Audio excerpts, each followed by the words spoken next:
Berjumpa lagi dengan Om Agus. Gimana? Om, kok bajunya nggak ganti? Ya, masuk tiap episode ganti ya baju Om habis.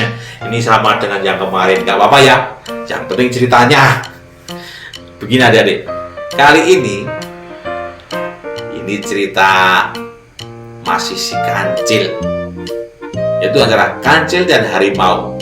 Kok masih harimau lagi? Lah ini kancil sama harimau ini kayaknya masih berjodoh. Mereka ketemu terus. Nah, ceritanya kan harimau kali ini lain adik-adik, tapi beda ceritanya. Dengerin ya. Di siang itu si kancil berjalan-jalan di tengah hutan. Duh, kayaknya kali ini kok terasa panas ya. Si kancil mengeluh kepanasan adik-adik.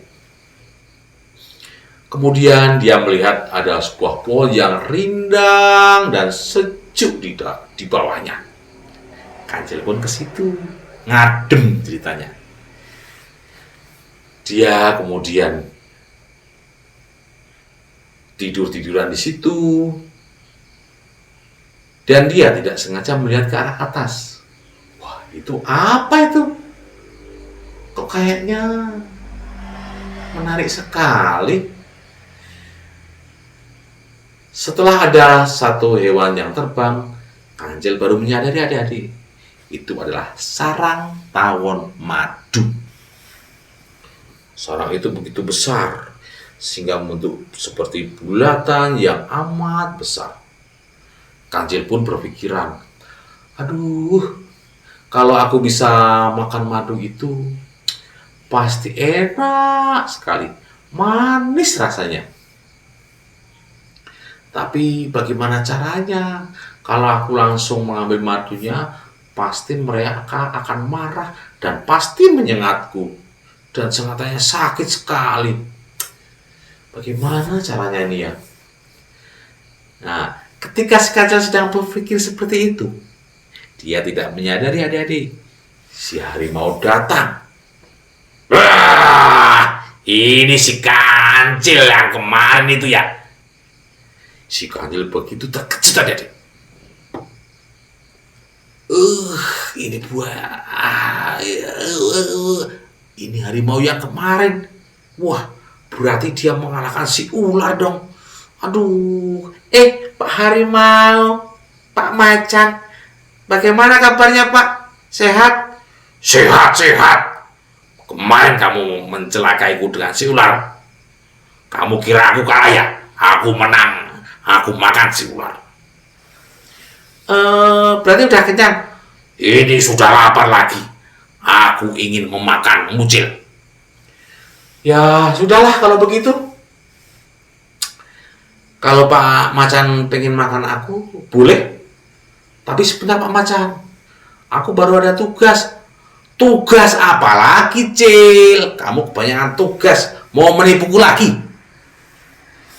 Bukan Pak Macan, ini tugasnya dari baginda Nabi Sulaiman. Nabi Sulaiman lagi, Cil. Apa lagi tugasmu? Begini Pak Macan, aku disuruh menjaga gong punya Nabi Sulaiman. Hah? Gong? Iya Pak Macan. Oh, gongnya ini merdu sekali loh Pak Macan. Emangnya kamu sudah pernah mendengar, Cil? Ya pasti sudah Pak Macan. Bagus. Ya bagus sekali lah. Sudah, aku pengen mendengarnya. Dipukul, Cil? Enggak mau. Nanti baginda Nabi Sulaiman marah denganku. Cil, pukul. Enggak mau. Kalau begitu, aku akan memakanmu. Aduh, Macan, Pak Macan. Mesti ancamannya mau memakanku terus. Begini Pak Macan, gong ini bukan sembarang gong. Barang siapa yang memukulnya, nanti dia akan menjadi raja hutan, Pak Macan. Dan pasti aku akan dimarahi oleh Nabi Sulaiman. Mendengar perkataan si kancil tentang dia akan menjadi hewan atau raja hutan, kalau memukul gong itu, si harimau makin semangat adik-adik. Dia lupa kalau sudah pernah ditipu sama si kancil kemarin itu. Sudah, sini.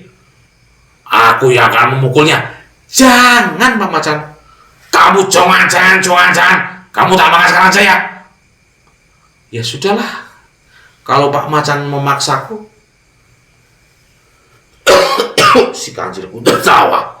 Si kancil pun buatku kacau adik-adik. Saking takutnya. Kenapa kamu batuk? Sakit ya? Iya, Pak. Aku batuk sakit. Tapi begini, Pak Macan. Sebelumnya mohon maaf banget.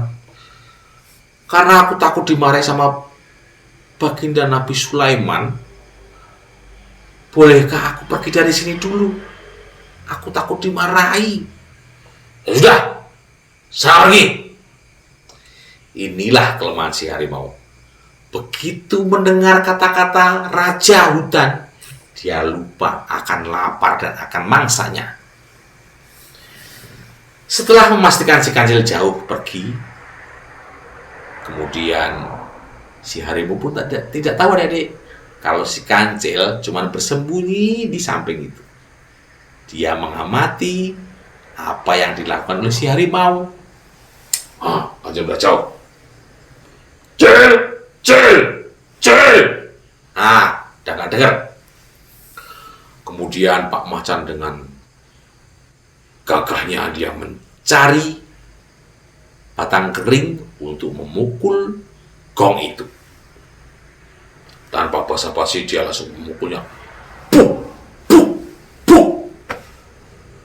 Tak berapa lama setelah itu adik-adik, apa yang terjadi? Sekawanan tawon itu marah sama si harimau. Harimau pun baru menyadari kalau kali ini dia tertipu lagi sama si kancil. Kemudian si tawon itu pun menyengat Pak Harimau. Cus, serbu, dia mengganggu rumah kita. Pak Harimau pun berlari ketakutan. Waduh. Dia kena sengatan dari si lebah, si tawon tadi adik-adik. Cil, kamu menipuku lagi ya? Awas kamu. Si kancil pun tertawa. Dasar macan bodoh, ketipu lagi. Aduh, Pak Macan. Si kancil pun sampai heran, kenapa sih Pak Macan kok bisa ketipu dia terus. Kemudian setelah suasana sepi, si kancil pun mendekati sarang tawon tadi. Dia melihat madu-madu yang berserakan karena sudah dipukul sama Pak Macan tadi. Enak, manis, nyum.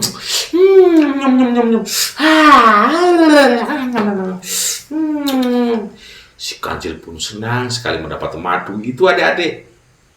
Tetapi adik-adik, dia tidak menyadari kalau ada satu tawon atau lebah yang mendekatinya dan dia hinggap di hidungnya, kemudian menyengatnya. Cut! Si kancil pun dia kemudian berlari menjauhi sarang tawon itu adik-adik. Nah, si kancil pun akhirnya menikmati madu dan sengatan dari si lebah. Nah, adik-adik, itu cerita si kancil lagi. Kita ketemu episode berikutnya. Dadah.